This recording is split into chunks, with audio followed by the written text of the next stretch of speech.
आम सनातन संस्कृति पुराण एवं गरुड़ पुराण भली शास्त्र रे प्रकृति को भगवान रूप मानि पूजा करा जाए।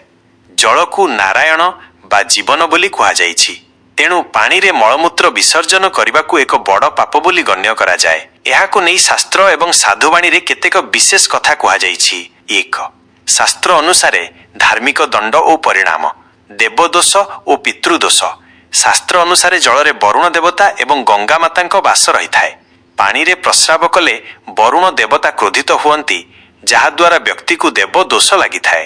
नर्क प्राप्तिर उल्लेख गरुड़ पुराण अनुसारे जो माने पवित्र नदी पोखरी किंबा जलाशय मलमूत्र त्याग करी जल को अशुद्ध करती सेमानंकु मृत्यु परे भयंकर नर्क भोगिबाकु पड़िथाए।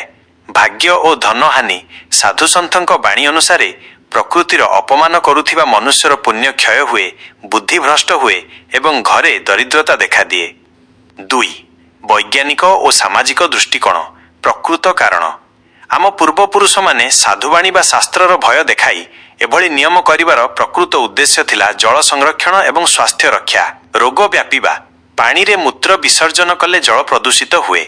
सेही पानी को अन्य माने गाधोइबा बा पीबा काम रे व्यवहार कले जंडिस हईजा एवं चर्म रोग भली मारात्मक रोग व्यापी थाए।